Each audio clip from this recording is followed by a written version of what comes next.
Welcome back to the Bridge Effect. I'm super excited for today. We have Bleejay Innis joining us, and he's returning to update us on his project that when we had our last talk, he came on and we discussed his transition back home and working with TriBuchanan.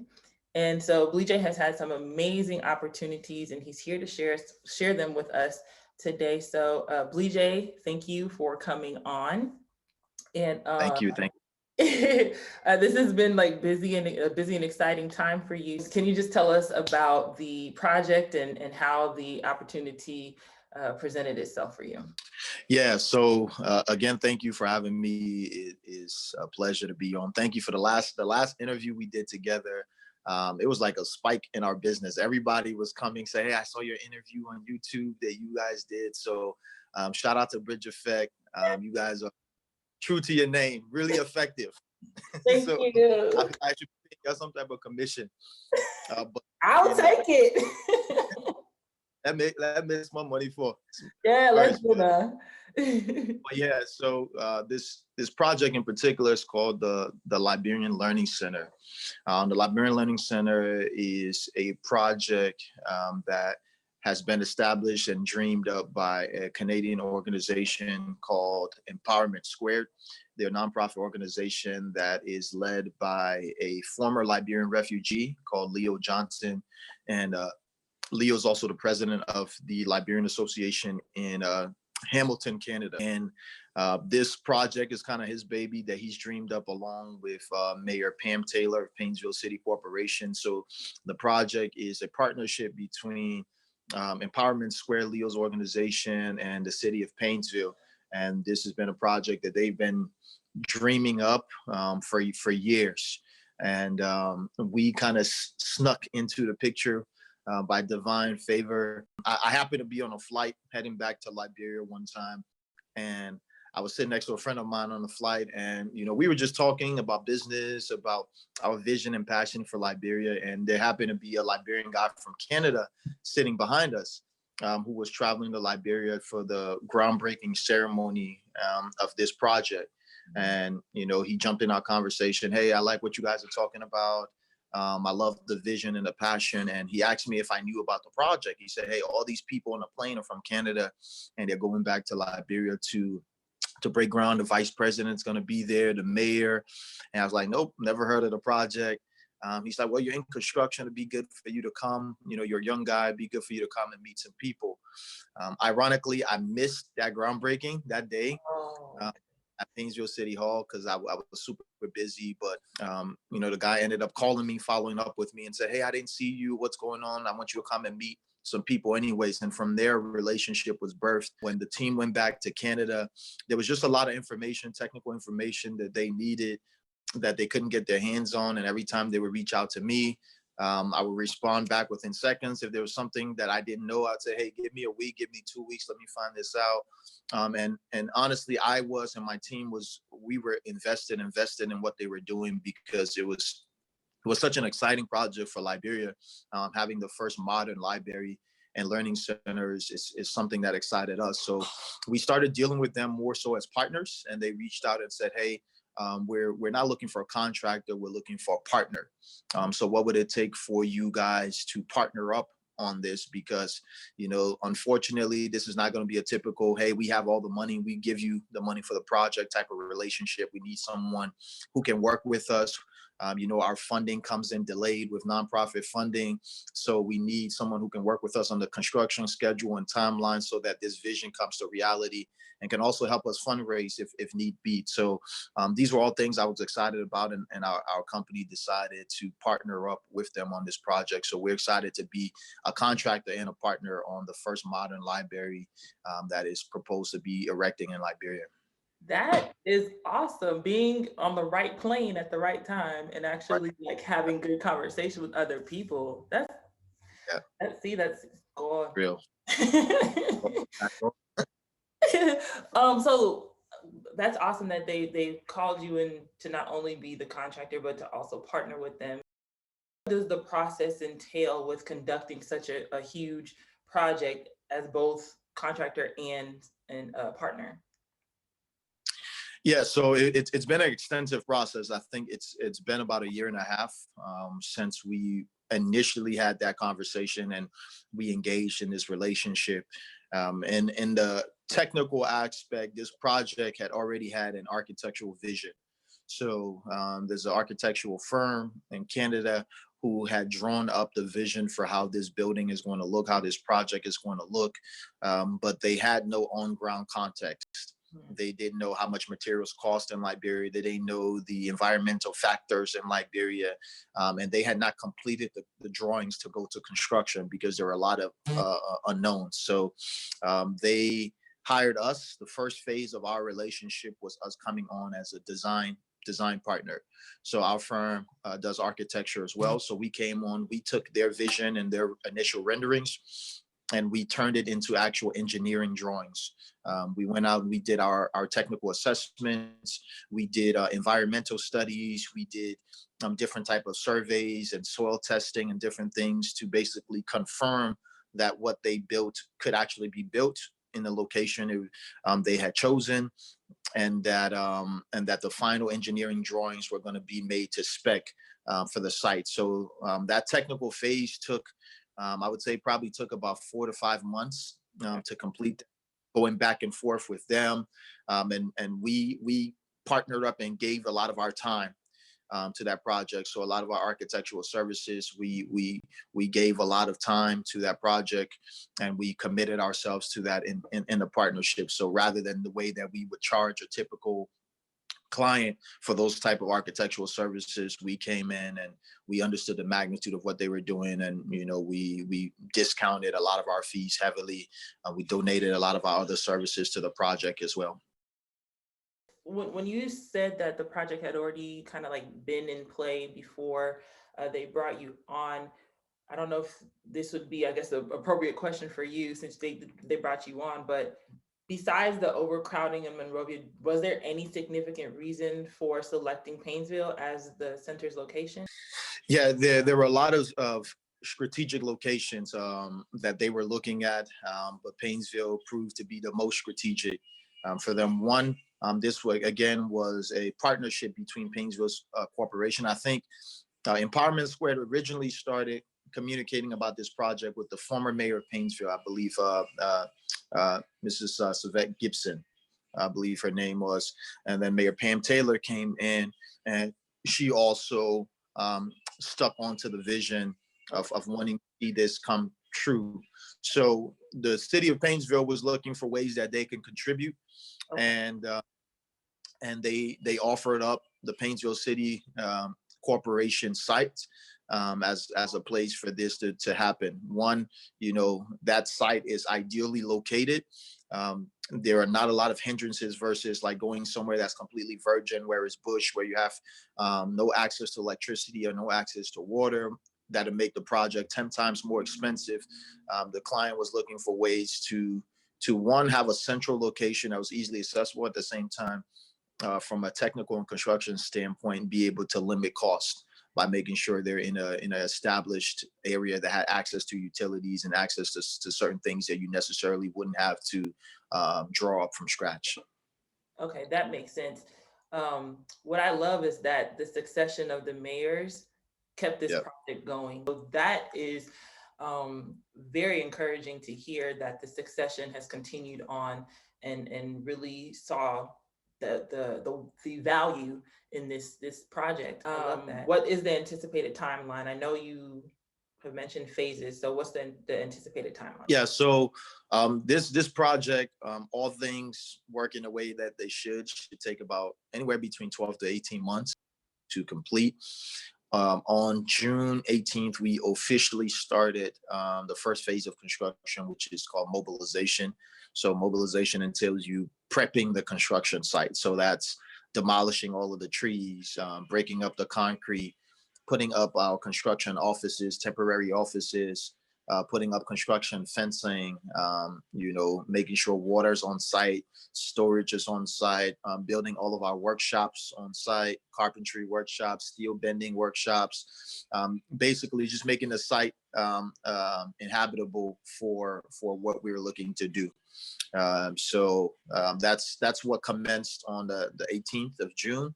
And the mobilization phase is expected. We're expected to take about another a week or 2 weeks to complete mobilization, and then we'll prepare to start construction of the foundation of the building. So then we'll start excavating to start putting in the building's foundation. Now, will the materials that are going to be used for this project be locally sourced? Yes, all of the materials that we're using for this project are all going to be local materials. The initial architect for this project and Empowerment Squared had a vision of making sure that this building was going to be a sustainable building in many aspects. And another way of trying to limit costs was trying to make sure that we could source most of these materials locally. So I mean, unfortunately, there are a lot of things that are very expensive, in Liberia when it comes to finishes, of the building. But at the same time, there are a lot of challenges with shipping right now, when it comes to what the impact that COVID had on the construction industry. So you basically, if you're importing a lot of things, you'll probably end up spending, when you're clearing containers and doing all these things and waiting on the delays for things to ship, you're probably spending more, if not equal to what you're spending already by sourcing locally. But there are a lot of cool and creative aspects to the building that we're implementing and that we're using local material for, that we're excited to bring to life. With energy source being an issue in Liberia, how will the Learning Center be maintained? The building essentially is going to be looking at 3 power sources. Okay. Primary power source that we're hoping the building is going to be function on is solar. So solar is going to be the primary source. The backup source is going to be LEC, and then the third source is generator. So, we're hoping that, we know that, there's still issues in the stability of public electricity in Liberia. So we want to make sure that we're not dependent on that as primary source for the building. So we'll implement solar as the first option for electricity here, and then LEC is going to be the second option if for whatever reason, and then a generator would be our third option. So we're providing the technical information that's needed. The solar aspect is going to be something that we are not directly, we're most likely not going to be directly involved in the construction or installation of the solar. You're going to have experts or a solar company who will provide all the electrical engineering details that they need to know in order to be able to make the right decision. But, we have to make sure that you vet the vendor, because you don't want it to be some type of cheap panels or materials that are not going to last you for a long time. So we're helping them in the vetting process, different vendors. You did mention that, a lot of the materials will be locally sourced. How will this project promote local capacity within Liberia? This project, and just a shout out again to Empowerment Square for their vision. Their vision for this project was not only to put up a building, they wanted to empower local capacity. And my firm, being a Liberian firm, they took a risk on us as a and I come up plainly and say it, as a new company, even though we've had international experience. Being a new company in Liberia and having people take a risk on you in a major project, it's something that you don't see often. And then having someone empower a Liberian company that has leadership of a young Liberian was another thing that you don't see often. You don't see us supporting each other, but Empowerment Squared and Johnson went out of their way to empower us as a young new Liberian company. And they wanted this to be a project that was for Liberians by Liberians. And in turn, a lot of our subcontracting partners and a lot of our construction partners, we made sure they're all Liberians as well. All of our partners on this project that are assisting us in the construction are Liberian companies. And, we've brought them on to empower them. Another key aspect of this project also is an internship program. So our firm runs a 6-month internship program for university students. But specifically for this project, a lot of things that aligned for us was Empowerment Squared in Paynesville City wanted to see the incorporation of young people and interns in this project. We took the format of our internship program and we created an internship program for this project where we are going to be bringing on 5 interns in each phase of the project. So these interns are going to be in technical positions. So we're looking for interns who are engineers, who are looking to do project management, construction management, and that line of work. And we want to be able to have them on this type of monumental project to learn, to be a part of this, to be excited and say, yes, I worked on this project. And hopefully that'll open up doors of opportunities for them as they look to get out of school, whether with our firm or with any of the other partner firms that we're working with on this project. I just have to clap. I'd have to clap because that is so encouraging to hear. And I love that you use the word empower so many times along with the partner company, but we need something like this. We need that. We need to turn our eyes onto the generations that are coming up, and this opportunity of an internship and the fact that you're having different interns with each phase is something that's very beautiful. I commend you guys for that. What can Liberians, just the normal day Liberian, expect from this new build? Man, this is your building, right? This facility is for Liberians. This is not your typical quote unquote government building or private building that is blocked off, where there's a huge fence, where you feel like, hey, I have to go through and talk to the security guard before I enter. I have to look a certain way or feel a certain way. This is your building. It's a public building. In the design phasing of this building, we're making sure that the building is accessible. That's a vision of the client.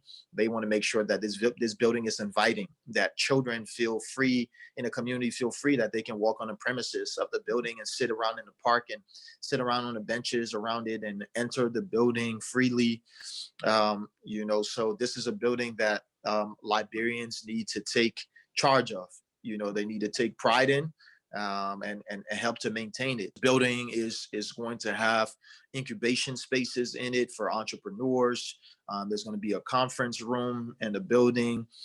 There's going to be a reading carousel area for children. There's just going to be a lot of cool and creative things, in the building that is going to make it exciting for the people in the community once it's said and done. So again, I would say this building again is being built by a nonprofit organization. So for Liberians at home and abroad, I would say reach out and see how you can be involved in donating to this project. All right. So this is a project that they're still raising funding for. There's follow-up phases for this project as well. Once the library is done, the client is looking to build a recreational center right behind this. So that's phase 2, by God's grace, of this project, to bring a state-of-the-art recreational facility to Paynesville and to Liberia as well too. So aside from, if you're saying, hey, I'm not physically in Liberia, I don't know what to do, or I'm in Liberia, how else can I help, to know that I was part of this project, your resources are going to be substantial and monumental to this project. There's just a lot of exciting ways for all of us to be involved in this project and to call this ours, because it truly is a Liberian project. Well, you answered my last question. My second to last question, which was, are there any opportunities for people watching to support the project? So you've covered that. Hearing you say that this building is going to be for Liberians, this is our building, is something that I think will resonate with a lot of people, because there are times, like you said, it's government building, you got to be dressed a certain way, they'll stop you at the gate that you come in, and to know and to hear that this building is a place that will be welcoming, that will be open, that will be accessible, that will be inviting is needed. It's very needed. Yeah. Very. Before we close out, I would like to ask you one more question. So, Okay. um, as a son of the soil, what makes this particular project different from any other project that you have led or worked on? You know, you mentioned that you've worked internationally, but what makes this one different? Man, I would say the the collaboration of this project is something like none other that I've seen before. I always preach on the importance of collaborating in our community. I believe that's the only way that we can truly rebuild our country. You see foreigners who are dominating the business space in Liberia because they understand how important collaboration is, right? So the first step of Empowerment Squared and Paynesville City Corporation and all the other stakeholders in this project and trusting a Liberian company to build this project. It's monumental. You don't see that a lot. And I'll be honest with you, it's not the typical way we do business, right? So it's not you know somebody, the president knows somebody, you got to pay something under the table to be able to do this. This is a genuine project that people just want to happen, and we're all trusting each other. We're all empowering each other every day. However, this project is going, my job is to find ways to empower other Liberian companies, empower other young people.